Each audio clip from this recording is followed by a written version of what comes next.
용감한 토크쇼 직설 시작합니다. 정부가 제안한 12조 원 규모의 추경안 이제 국회 심사대위에 오르게 됩니다. 당초 10조 원에서 2조 원이 더 증액이 됐지만 여전히 깊은 내수 침체 터널을 벗어나기엔 역부족이다. 이런 지적도 나오고 있습니다. 자, 반대로 추경은 타이밍이 생명인 만큼 신속하게 처리해야 된다는 목소리도 커지고 있죠. 지난해 말부터 벚꽃 추경 말이 나왔는데 어느덧 벚꽃도 이제 다 떨어졌습니다. 그 사이 우리 경제의 체력은 더 떨어졌고요. 단 한 번의 추경으로 모든 경제 문제가 해결될 수는 없겠지만 자, 그래도 이번 정부의 추경안이 꺼져가는 우리 경제의 불씨를 살릴 묘수가 될 것인지 지금부터 토론해 보도록 하겠습니다. 함께해 주실 분들 소개해드리겠습니다. 숙명여대 경제학부 신세돈 명예교수 나오셨고요. 또 원광대 경제금융학과 최남진 교수, 또 고려대 경제학과 강민욱 교수 나오셨습니다. 어서 나오십시오. 네, 반갑습니다. 반갑습니다. 용감한 토크쇼 직설은 SBS 비즈 뉴스 앱과 유튜브에서 실시간으로 시청이 가능합니다. 자, 정부의 추경 편성안 당초 정부가 얘기했던 10조 원에서 2조 원이 더 늘어난 12조 원으로 편성이 됐습니다. 어제 이창용 총재 이런 이야기도 했죠. 이창용 총재가 이 성장률을 0.1%포인트 올리는 효과가 있을 것이다. 이런 이야기도 했는데 일단 2조 원을 더 증액한 거에 대해서는 신 교수님 어떻게 평가하십니까? 우리 지금 추경 이야기 한 지도 벌써 반년이 넘었어요. 작년 하반기부터 계속 추경 이야기가 네. 야당 중심에서 나왔는데 제가 계속 비판하지만은 도대체 핀트가 잘못돼도 한참 잘못됐다. 지금 네. 다 뭔 이야기 하냐면요. 규모 이야기하고 있어요. 그리고 다들 시기 이야기하고 있거든요. 규모나 시기보다 더 중요한 게 있어요. 돈을 어디다 쓰는가. 아무도 돈을 어디다 쓰는가는 이야기를 하지 않고 네. 얼마를 쓸 거냐, 뭐 언제 쓸 거냐, 이런 쪽으로 지금 여론이 모여지다 보니까 이제 조금 이따 비판하겠지만은 네. 12조 중에서도 산불 피해의 복구에 지금 1조 정도를 넣겠다고 했거든요. 네. 근데 웃기는 거는 뭐냐면 예비비에 2조를 쓴다는 거예요.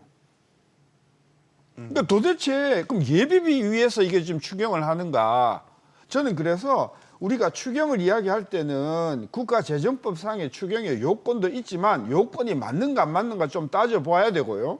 그다음에 자꾸 규모 이야기하고 시기 이야기하지 말고 어디다 쓰는가, 어디다 얼마를 쓰는가 이런 부분에 좀 관심을 가지도록 여론이 좀 그런 쪽으로 강조를 해줘야 되는데 맨날 뭐 10조냐 12조냐 뭐 15조냐 50조냐 뭐 숫자 게임 하는 것도 아니고 전 추경에 대한 논의가 근본적으로 저는 잘못돼 있다고 생각해요. 네. 추경 12조 원, 이창용 총재가 0.1%포인트 성장률을 올리는 효과가 있을 것이다 라고 이야기를 했어요. 급한 불을 끄기 위한 궁여지책인 것인지 12조 원 정도 규모면 충분하다고 보시는지 교수님 의견도 듣겠습니다. 네, 12조 원 규모라는 거에 대해서 우리가 조금 아까 교수님이 말씀하신 것처럼 좀 함몰되어 있기는 하는데요. 일단은 이게 통화정책하고 재정정책하고는 좀 차이가 있습니다. 네. 통화정책 같은 경우에는 0.25%포인트, 즉 25bp 정도씩 이렇게 어떤 기준, 가이드라인이 정해져 있어서 네. 좀 심할 때는 뭐 빅스텝이라고 그래서 50bp 정도 이렇게 조정을 할 수가 있지만 그 재정정책은 솔직히 금액이 정해져 있는 건 아니기 때문에 뭐 금액이 솔직히 말하면 천차만별인 거죠. 근데 12조 추경과 관련해서 지금 하는 총재가 0.1%포인트 정도 성장률이 올라갈 것이다라고 이야기한 것도 실제적으로 보면은 이제 정부의 주장과 또 한국은행의 주장이 또 다를 수가 있거든요.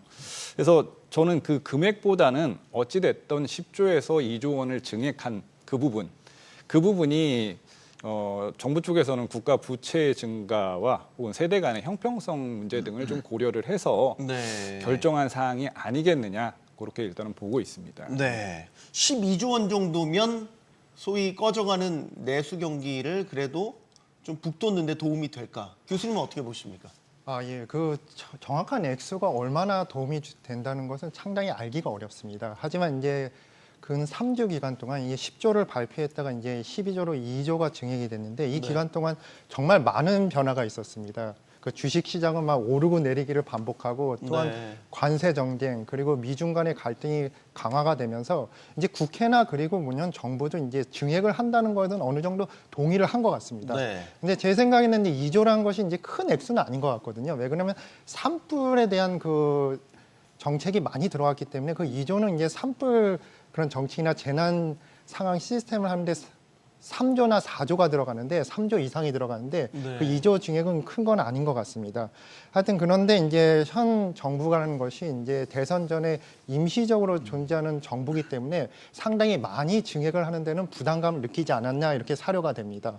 그리고 이제 한국은행 그 총재가 성장률이 0.1% 정도의 효과가 있다고 하는데 여기서 정말 재미난 스토리가 있는 것 같은데 실제적 과거 정부의 같은 경우는 과거 한국은행의 같은 경우는 정부가 어떤 증액을 했을 경우에는 그 효과를 확대 해석하는 경향이 있었습니다. 근데 이제 0.1%로 하면 이제 2,500조가 이제 명목 GDP라고 보면 그거의 네. 0.1%면 한 2.5조가 되는데 실제 12조를 사용해서 2.5조가 이제 1년 안에 GDP가 늘어난다는 결과는 굉장히 이제 보수적인 그런 수치입니다. 그러니까 예를 들어 과거 같은 경우는 12조 사용하면 한 12조 정도 는다 이런 식으로 말했을 텐데 그래서 이것들 보면 어떻게 보면 지금 현재에서 이제 정부라는 게 이제 임시적인 정부 안에서 이 한국은행이 어떻게 보면 객관적으로 수치를 파악하려고 노력하지 않았냐. 그리고 이제 이렇게 작은 수치를 냈다는 것은 뭐냐면 한국은행이 여러 가지 눈치를 보지 않고 실제 이제 자기 나름대로의 본인 네. 나름대로의 데이터를 분석하지 않나 이런 생각이 듭니다. 0.1%포인트 정도의 성장률을 올리는 정도 효과면 좀 적은 거 아닙니까? 아까 우리 하향 조정 강 교수 말씀하신 게 굉장히 중요한 건데요. 네. 우리 명목 경제가 2,500조? 뭐 아마 2,500조보다 더 클 거예요. 한 300조, 3,000조쯤 될 거예요. 네. 그럼 1%면 얼마예요? 30조. 30조죠. 30조죠. 그럼 12조 투입해가지고, 그죠? 12조 투입해가지고, 12조만 되면은 그게 30조가 1%니까 네. 1%의 3분의 1이라는 거잖아요. 네. 그러니까 아주 돌려서 말한 거예요.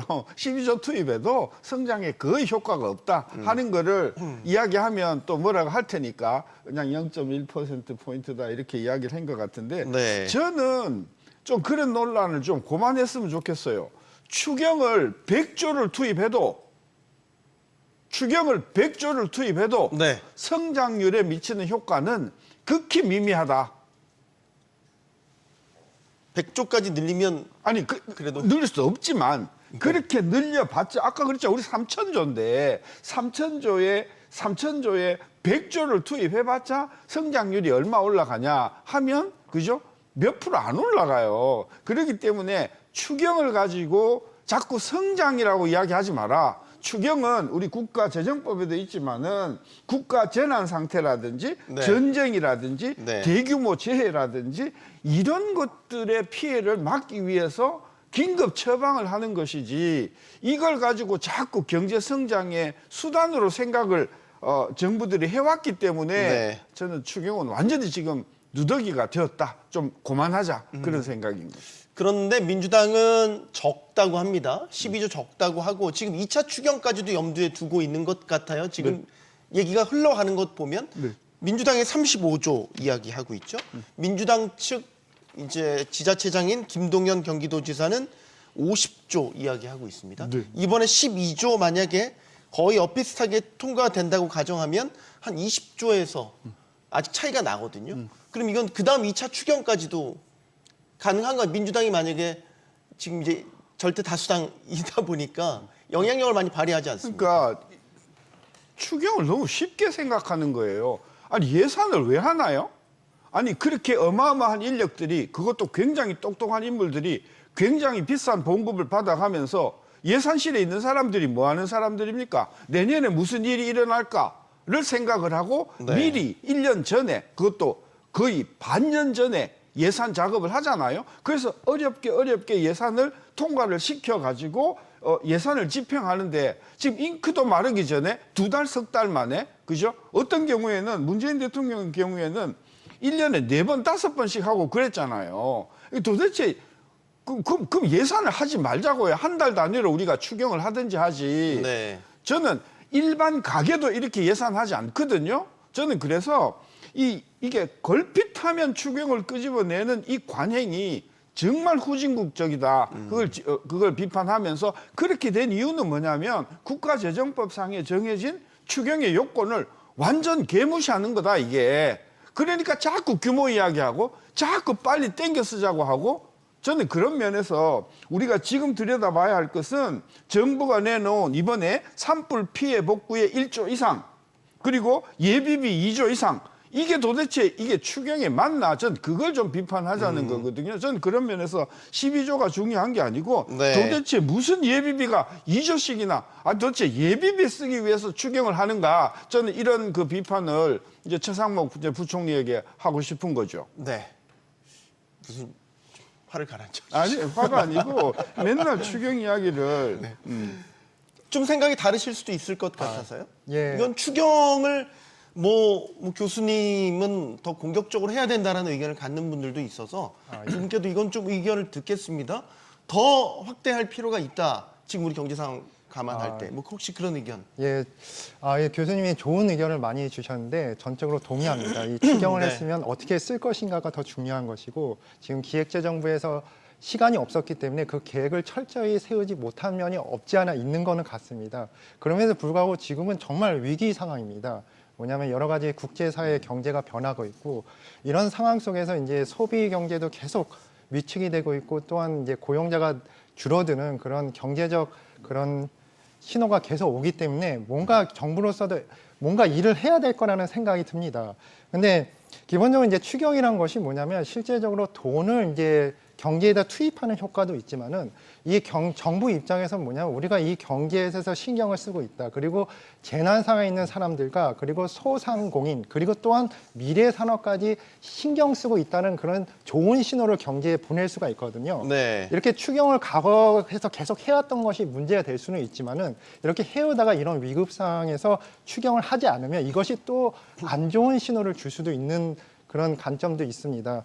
그리고 그 더불어민주당에서는 이제 추경을 더 해야 된다고 했지만 어떻게 보면 이 코로나 시기가 지나면서 추경을 많이 하는 게 너무나 익숙해진 상황이 된 것 같습니다. 저는 네. 이제 신 교수님 의견처럼 그것이 좀 우려되는 상황이고, 그리고 12조도 작은 액수는 아니지만 과거에 비해서는 작은 액수이기 때문에 일단 여러 가지 기획재정부도 이제 12조라는 액수를 정했는데 그 2차 추경까지 감안을 해서 그리고 임시적인 정부라는 그런 차원에서 이 정도의 액수를 정한 것 같습니다. 하지만 이제 정치권에서는 더 추경을 하지 않을까 그렇게 예상을 해봅니다. 추경 좀 더 증액할 필요도 있다고 보세요? 예, 그거는 저는 그런 것도 예상을 해봅니다. 이제 작년에 뭐 일본이나 여러 국가를 보면 GDP 대비 1%가 넘는 추경을 했는데 지금 12조 같은 건 0.5%고 지금 상황은 저희가 보기에는 상당히 국제사회에서 급변하는 위급한 시기라고 생각을 하고, 네. 그런 불확실성을 대비하기 위해서 과거 데이터를 봤을 때 어느 정도 증액할 필요는 있다는 것인데, 제가 생각하는 것은 뭐냐면 그때 새로운 정부에서 지금 12조 정도는 적당한 것 같고, 임시적인 정부에서 네. 새로운 상황에서 다시 판단할 이유는 충분히 있다고 보고 있습니다. 교수님 또 의견. 예. 일단은 뭐 경제학적으로 보면 당연히 이 재정 정책이라는 것 자체가 우리가 경제가 침체될 가능성이 있거나 경제가 침체되었을 때 정부가 하는 하나의 역할로 우리가 정의를 하고 있습니다. 그래서 지금 현재 경제 상황이 솔직히 침체에 접어들었다라고 보기는 어렵지만, 네. 왜 그러면 작년 같은 경우에도 2% 성장을 했고 올해도 지금 성장률이 위축되고는 있지만 그래도 1% 중반이나 아니면 초반까지도 성장을 할 수 있다라고 보고 있기 때문에 네. 침체 국면이라기보다는 제가 봤을 때 수축 국면이거든요. 그러니까 수축 국면에서 이제 침체 국면으로 접어드는 그 시점이라고 봅니다. 그래서 네. 그걸 선제적으로 우리가 대응할 수 있어야 이게 침체로 깊게 빠지는 것을 방어할 수 있다라는 차원에서 추경을 실시를 하고 있는 것 같고요. 그럼에도 불구하고 앞서 교수님들이 말씀하셨다시피 이게 돈이 도대체 어디로 쓰여지는지, 실제로 이게 소비 진작이나 투자 진작으로 쓰여서 경제 성장을 이끌 수 있는 것인지, 아니면은 말씀하신 대로 뭐 예비비로 쓰여가지고 성장률하고는 크게 상관이 없는 쪽으로 쓰일 수 있는 건지, 그런 것들은 좀 살펴봐야 되고, 경기가 침체될 위기가 있을 때 정부가 재정 정책을 해야 될 필요성은 있다라고 봅니다. 네. 자, 그럼 이제 분야별로 한번 들어가 보겠습니다. 신 교수님 아까 예비비 자꾸 말씀하셨는데 재해재난 대응비에 책정된 게 지금 3조 원 정도인 거고 1조는 직접 지원, 피해자들에 대한 직접 지원이 있고 2조는 이제 뭐 장비 구축이라든지 그런 부분이란 말이에요. 그러니까 예비비로 이거를 증액한다라는 게 문제라고 보시는 거예요? 문제죠. 네. 아니 지금 제가 현장에 가보지는 않았지만 지금 이제 경상도 쪽에서 영남 지역 쪽에서 화재가 대규모 화재가 일어났지 않습니까? 우리나라 역사상 최대의 산불 아닙니까? 네. 거기서 집이 엄청나게 타고 그다음에 여러 가지 그 설비가 불에 탔지 않습니까? 그분들이 지금 어디서 주무시고 계시냐고요. 그분들이 생활비를 어떻게 지금 조달받고 계시냐고요. 그게 지금 우리가 추경에서 요구하는 조건 아닙니까? 그러면 그분들에 대해서 한두 명이 아닐 텐데 그분들에 대한 대책으로 1조를 투입했다는데 전 1조가 굉장히 부족할 것 같거든요. 그런데 거기에 비해서 네. 뭐 예비비는 2조다? 저 이거 상상할 수가 없습니다. 전 그래서 우리 그 산불 피해를 보신 피해자 입장에서 이번에 그 추경안을 보시면 네. 진짜 화가 많이 나실 것 같아요. 우리가 지금 이렇게 어렵게 살고 있는데 국가가 도대체 그리고요 우리가 경험하지만은 제 기억에 포항에서 지진이 나가지고 포항 피해자들이 아직까지도 그 제대로 복구를 못하고 네. 피해를 단다 하는 이야기를 우리가 듣지 않습니까? 네. 근데 국가가 도대체 이런 재난이 일어났을 때 국가가 국민들의 피해를 얼마만큼 절실히 도와줬는가? 전 그런 차원에서 저는 산불 피해 복구 1조는 택없이 모자라는 돈이라고 생각하고요. 네. 이 예비비 같은 거는 책정하지 말고 저는 이런 실제로 재난재해를 입은 분들에게 정말 걱정이 없도록 해주는 그런 예산에 쓴다고 하면 전 추경이 12조가 아니라 뭐 20조가 된다 하더라도 찬성을 하겠는데 네. 지금 뭐 첨단 산업에 뭐 수출 바우처에 뭐 AI 인공지능 인공이 네. 이거 작년에 예산할 때 다 했었던 거잖아요. 네. 이게 도대체 뭔 그 관세하고 뭔 상관이 있냐 이 말이죠. 저는 그래서 그런 것들은 즉 AI 투자라든지 이런 것들은 이미 예산할 때 하면 되는 거고 네. 추경은 추경에 맞는 그런 지출을 한다고 하면 누가 이걸 정치적이라고 비판하겠어요? 이게 이상하게 이게 예산같이 비슷하게 되어버리니까 네. 이게 또 선거를 앞두고 이렇게 쉽게 생각하는 거다. 그런 차원에서 저는 이 12조 규모 갖고 따지지 말고 산불 피해에 도대체 구체적으로 얼마나 지원되는가 저는 그런 부분을 좀 더 생각을 하자 하는 차원에서 비판하는 거죠. 추경이라면 추경의 목적답게 그렇죠. 그 사용처를 편성을 하자라는 말씀으로 이해를 하겠습니다. 그 자영업자 소상공인 지원안도 4조 원이 이제 책정이 돼서 이번에 편성이 됐는데 여기 이제 구체적인 내용을 보면 현금 직접 지원은 아니에요. 크레딧 형태로 지금 나오네요. 네, 크레딧 형태로 지원이 되는 거고 카드를 더 많이 사용한 금액에 대해서 이제 페이백이 온다라든지 이제 이런 식으로 지원이 되는데. 소상공인 취약계층 지원안에 대해서 어떻게 생각하세요? 예. 일단은 소상공인이 상당히 어렵다는 것은 모두 다 동의하는 것이고 지원액이 나와야 되는데 일단 기재부에서 이제 12조를 편성해서 그 중에 이제 상당수가 이제 산불 관련해 쓰이고 또 AI 관련해 쓰여서 나머지를 이제 소상공인한테 지원을 하는데 네. 그 액수로서 한계가 있는 것 같습니다. 그럼에도 불구하고 이제 제가 이제 말씀드리고 싶은 것은 기재부가 지금 굉장히 어려운 상황 아닙니까? 임시적인 상황에서 이제 정부가 이제 바뀔 텐데 그럼에도 불구하고 굉장히 열심히 일한 것에 대해서는 칭찬을 해줘야 됐고 이제 기재부가 많은 고민을 한 것 같습니다. 일단 소상공인 지원에서 이제 두 가지로 볼 수가 있습니다. 하나는 뭐냐면 비용 지원. 그것이 이제 전기 요금이나 이제 공공 요금 같은 것을 정부가 대신 이제 크레딧으로 지원을 하는 그 50만 원.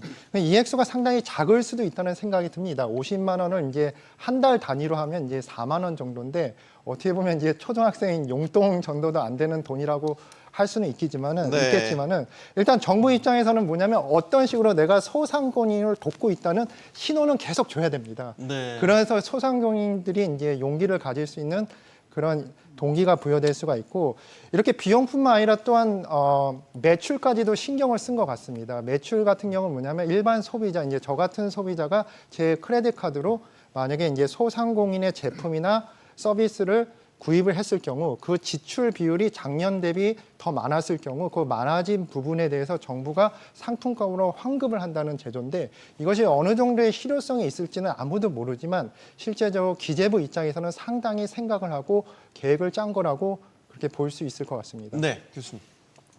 전 진짜 답답해요. 이게 상생 페이백이 돈이 얼마나 지출되는가 이걸 떠나서요. 네. 제가 그 내용을 보니까 이겁니다. 금년에 카드로 쓰는 돈이 작년에 카드로 쓴 돈보다 많은 경우에 그렇죠. 많은 경우에. 그 많은 것의 20% 범위 내에서 정부가 뭐 이 상품권을 주겠다 이거 네. 아닙니까? 네. 난 이 현실을 진짜 모르는 사람들이라고 생각합니다. 뭐냐면 대부분의 소상공인들은 작년보다도 카드를 더 긁을 형편이 못 되는 사람이 저는 90%라고 생각해요. 아, 그런 맹점이 있겠군요. 네. 그리고 20%더 쓸 수 있는 사람들은 그나마 그래도 형편이 나은 사람들이거든요. 네. 그 사람들에게만 20% 범위 내에서 주겠다는 게 이게 도대체 현장 감각이 있는 사람들이냐 저 그걸 비판하고 싶고요. 신문에 보니까 상성 페이백을 살립시다라고 해가지고 운동하면서 돈 법시다라고 해가지고 광고가 되게 많이 떴는데 뭐냐면 체력 단련실에 들어가서 네. 돈을 더 내고 체력 단련의 비용을 쓰면 그것의 20%를 국가가 지원하니 그걸 이용하자 하는 광고가 굉장히 많이 떴더라고요. 저는 이 상생 페이백이라고 하는 정부의 제도를 보고 기재부서야 뭐 우리 이런 거 한다고 아니 정부는 항상 그런 식이었어요. 현장에서는 이것에 대한 반응이 어떤지는 전혀 모르고 그죠? 예, 하는 신용만 하는 것이다. 저는 이 돈이 있으면 차라리 전기요금 못 내는 분들 그리고 수도요금 못 내는 분들 임대료 못 내는 분들한테 그 돈을 직접 주는 게 낫지 작년 지출보다 더한 부분에 20% 범위 내에서 그것도 상품권으로 주겠다. 진짜 저는 탁상공론이라고 생각해요. 교수님. 아, 예. 지금 어려운 문제죠. 예, 네. 너무 어려운 문제이기는 한데 말씀하신 대로 뭐 탕상 공론도 분명히 있을 것이고요. 왜 그러냐면 시간적인 그런 저기가 나가서 뭐 그 소상공인들을 다 만나보고서는 뭐가 어려운지를 판단하고 이걸 정책을 집행하는 데까지는 굉장히 시차가 존재한다고 생각을 합니다. 그럼에도 불구하고 기재부에서도 당연히 뭔가 시그널을 줘야 되기 때문에 이런 정책을 하고 있는데 어쨌든 상생 페이백에 대해서는 이견이 있는 것 같고요. 그럼에도 불구하고 제가 크레딧에 대해서는 어느 정도 도움이 될 것이라고 생각은 합니다. 왜 그러냐면 일반적으로 소상공인들이 지출해야 되는 일정 지출 비용이라는 게 있을 것이고 네. 그 비용에서 이 크레딧을 활용을 해서 그 비용을 충당하게 해주는 역할을 하기 때문에 어느 정도의 효과는 있지만 다만 아쉬운 점이라고 하면 당연히 이 소상공인들도 대부분 격차가 있을 것이고 그 격차에 따라서 그 시간이 좀 더 걸리겠죠. 일단 매출이 어느 정도인 거냐에 따라서 혹은 이익이 어느 정도인 거냐에 따라서 좀 차등으로 지급할 수 있으면은 가장 좋은 제도가 될 수도 있겠지만 네. 일률적으로 지급하게 되면 당연히 뭐 형평성 문제라든지 아니면 부족할 수 있다라는 문제가 추후에 제기될 수 있을 것이라는 것은 연간 50만 원이잖아요. 그리고 크레딧이면 현금이 아니니까 그죠. 딱 목적이 정해진 거예요. 공공요금 같은 걸 저런 걸로 이제 상계 처리를 해버릴 수 있는 예, 맞습니다. 거잖아요.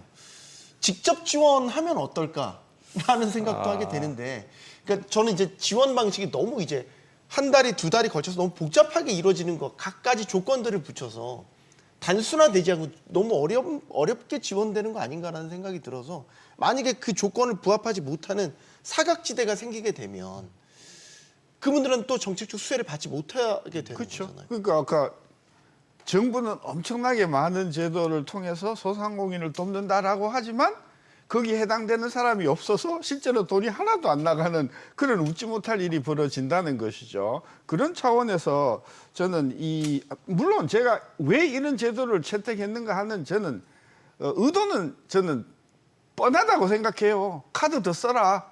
네. 그래서 경기 살려라. 제가 그랬잖아요. 추경을 가지고 경기 살린다는 이런 발상을 버려야 되고 재정을 통해서 경기를 살릴 생각이 있으면 전년도에 예산할 때 확실히 그걸 드러내면 되는데 그거는 그냥 3% 작년에 예산 증가 3% 이거 해놔놓고 네. 이거 가지고 그냥 경기 살지도 않습니다. 그리고 포인트는 소상공인 중에서도 여유가 있는 사람이 있지만은 여유가 진짜 없는 분들, 전기 요금도 제대로 못 내는 분들에게 전기 예금을 탕감해 주는 게 더 효과적인 것이지 작년보다 카드를 더 많이 쓰면 그것의 20% 범위 내에서 저는 대부분이 소상공인들이 이거 보면은 저는 화가 날 것이라고 생각해서 좀 실질적으로 도움이 되는 제도 좀 하자. 네. 자, 민주당에서는 소상공인 자영업자 지원 방안, 더 크게는 이제 소비 진작책으로 소비 쿠폰을 지급하는 방안을 이번에도 고수를 하고 있습니다. 신 교수님은 소비 쿠폰 지급에 대해서 상당히 부정적 견해를 갖고 계시는데 민주당은 어쨌든 이번 추경안에도 이거를 넣을 생각인 것 같습니다. 교수님 먼저 의견 듣겠습니다. 소비 쿠폰도 제가 소비 쿠폰을 비판하는 게 아니라 그 지역 화폐를 제가 비판했던 것이고 지역 화폐 형태로 지급되는 거죠. 네, 네. 그 형태가 문제가 있을 수 있다는 것이고 그리고 모든 사람에게 주는 거는 저는 적절하지 못하단 말이에요. 그러니까 예산이 많으면 뭐 다 줄 수도 있겠으나 제가 이야기했잖아요. 우리 소상공인 중에서도 뭐 벤츠 타고 다니시면서 골프장 다니시는 소상공인들 일부지만 있고요. 진짜 아까 저기 자막에도 나왔지만은 전기요금 200만 원을 내지 못하는 소상공인들도 많잖아요. 네. 그러니까 소상공인 자영업자 중에서도 어려운 분들에게 그 어려움에 효과적인 저는 지원을 해주자라고 하는 게 제 포인트이기 때문에 그런 면에서 저는 어떤 정당이든지 간에 어려운 소상공인에게 실질적으로 혜택이 되는 지원을 한다고 하면 그거는 저는 규모에 상관없이 정부가 지원해야 할 이유가 있다고 생각하는데 네. 그것 따지지 않고 우리 기억나시잖아요. 5년 전에 재난 그 지원금 줄 때 네.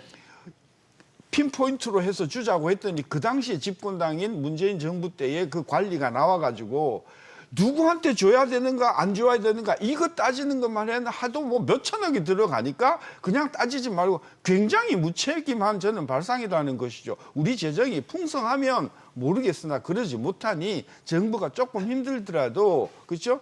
그리고 지금 통계가 얼마나 많아요. 통계가 얼마든지 우리가 찾으면 찾을 수 있지 않습니까? 저는 네. 그래서 꼭 필요한 사람들에게 진짜 보탬이 되는 지원을 해주는 쪽으로 추경이 가야지 그냥 찾기 힘들다고 그냥 전 국민에 대해서 25만 원, 50만 원 이렇게 주는 거는 저는 비판을 받지 않을 수가 없다. 저는 그런 면에서 전 국민 지원은 제가 반대하는 거죠. 전 국민 소비 쿠폰 민주당의 안 어떻게 생각하시는지 이건 경제학적으로도 되게 많은 논란거리기도 해서 두 분께 의견 먼저 듣겠습니다. 예.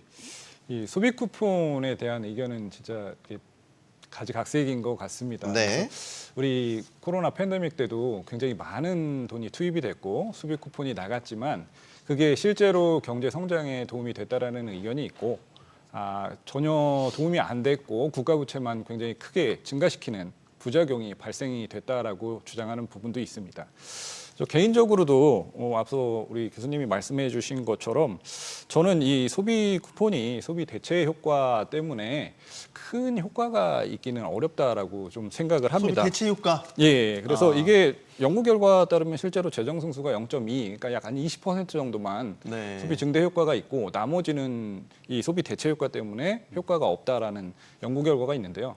그러니까 실제로 지급이 되더라도 쿠폰이 지급이 되더라도 내가 가지고 있는 현금 대신에 그걸 사용하고 내가 가지고 있는 현금은 사용하지 않음으로써 소비가 실제적으로 그만큼 증가하지가 않는 효과가 발생이 된다라는 거죠.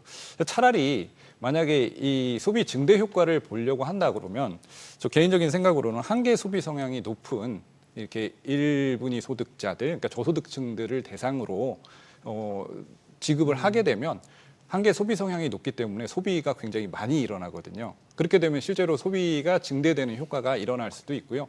이거는 지금 야당의 그 대선 후보인 김동연 후보께서도 그 기획재정부 장관을 하실 때 주장을 했었던 내용이기도 하거든요. 네. 그러니까 실제로 우리가 효과를 보겠다 안 보겠다를 정확하게 따진다고 하면 실제로 소비가 많이 증가하는 구간에 지원을 하는 게 효과를 볼 수 있겠다라고 저는 생각을 합니다. 역시 선별 지원이 바람직하다라는 의견이시고 교수님도 의견 드리겠습니다. 예, 좀 다른 시각으로 이야기를 해보겠습니다. 이제 정부가 이제 재정 지원할 때 두 가지의 방법이 있는 것 같습니다. 이걸 소비자한테 지원을 하냐, 그것이 소비 쿠폰이고, 그러면 기업한테 지원을 하나, 기업한테 지원을 할 경우는 기업이 투자가 늘겠죠.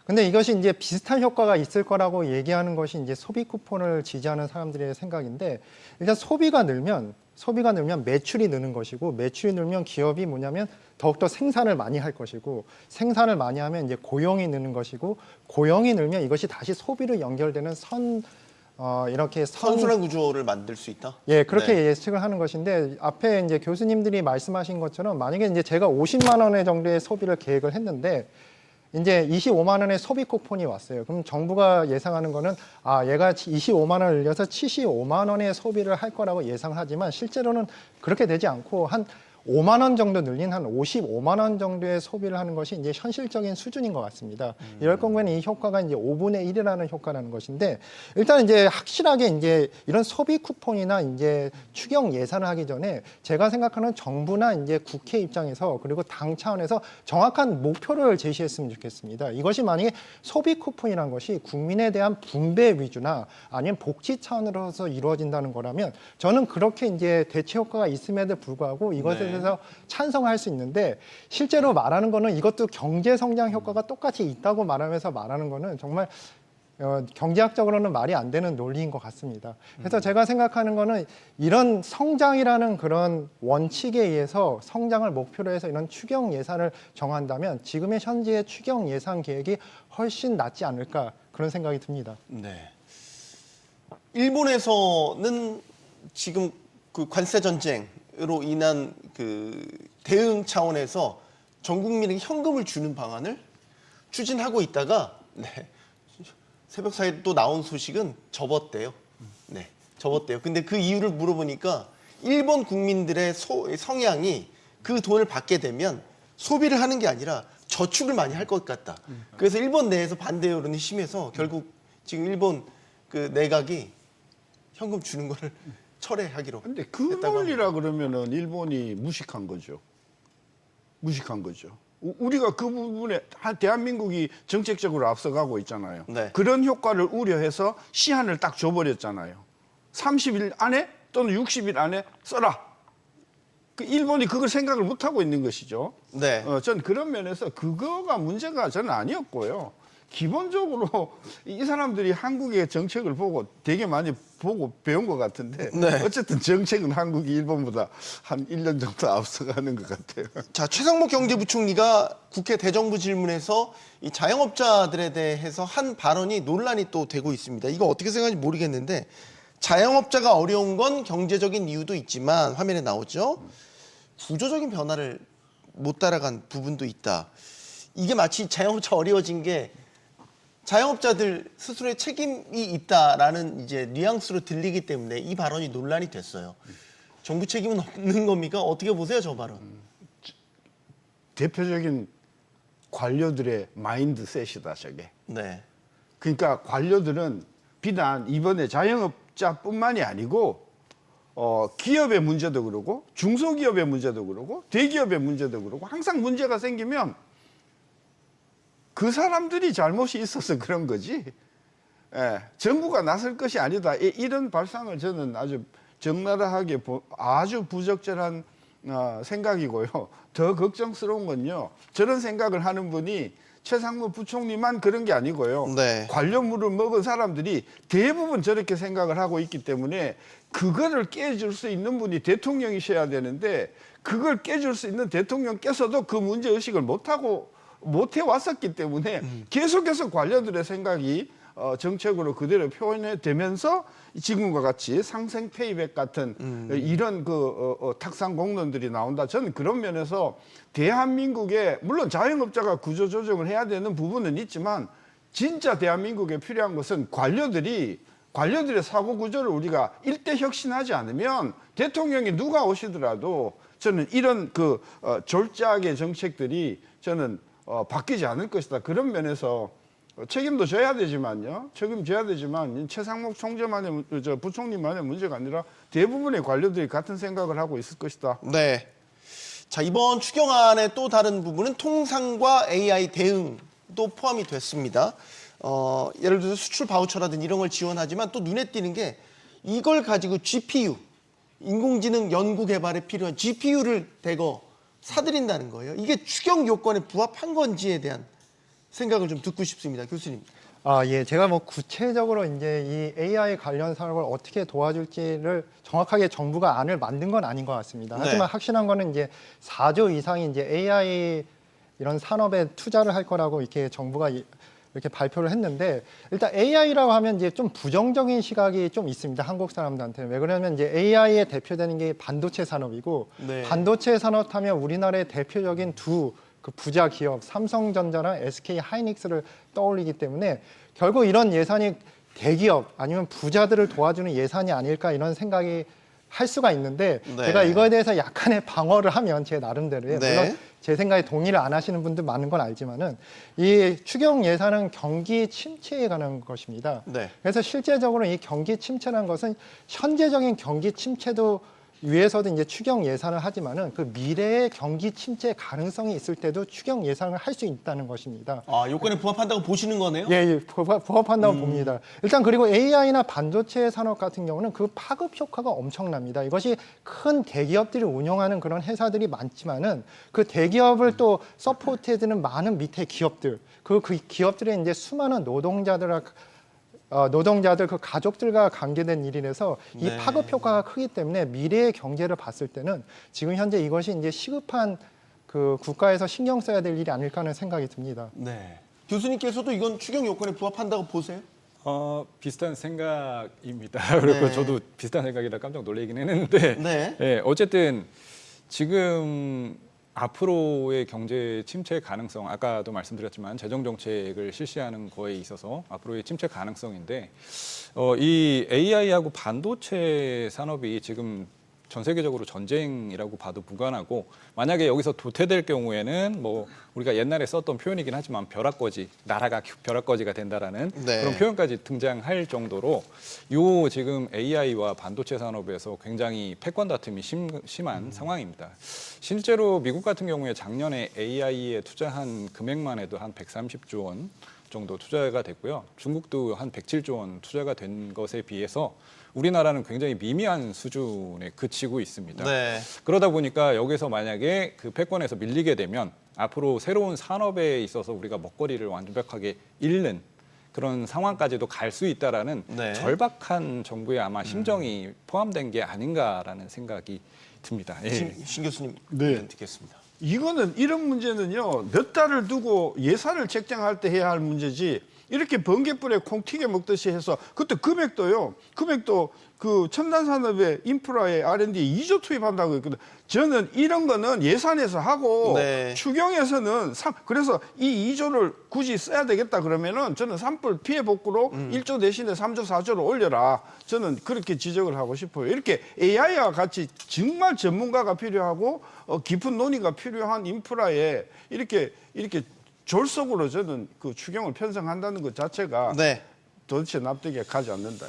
자, 한국은행이 금융통화위원회에서 기준금리를 이제 그대로 유지하기로 결정을 하면서 이제 또 내놓은 이야기가 1분기에 마이너스 성장을 할 수 있다는 가능성을 시사했습니다. 이렇게 되면 사실 좀 추경을 이제 막 해서 지금 집행을 생각한다면 다음 달 정도가 생각이 되는데 타이밍상 좀 늦은 거 아닌가? 이미 마이너스가 되고 나서 추경을 한다라는 게 우리 소위 말하는 골든타임 놓친 거 아닌가? 그러니까 제가 계속 주장하는 거잖아요. 추경해가지고 경기 살린 생각을 버려라는 저는 생각이잖아요. 네. 이게 뭐 20조가 됐든 30조가 됐든 간에 이것 때문에 경기가 죽을 게 살고 하지 않는다. 따라서 마이너스 1분기에 성장 가는 것이 추경하고 아무 상관없는 일이라니까요. 섞지 마시기를 바라고. 네. 한국은행이 불과 2달, 석 달 전에 금년의 경제 성장률을 1.6이라고 봤거든요. 네. 1.6이라고 봤다가 한 달 만에 1.5라고 했어요. 이제 봐가지고 마이너스래요. 더 낮출 것 그러니까 같아요. 한국은행이 도대체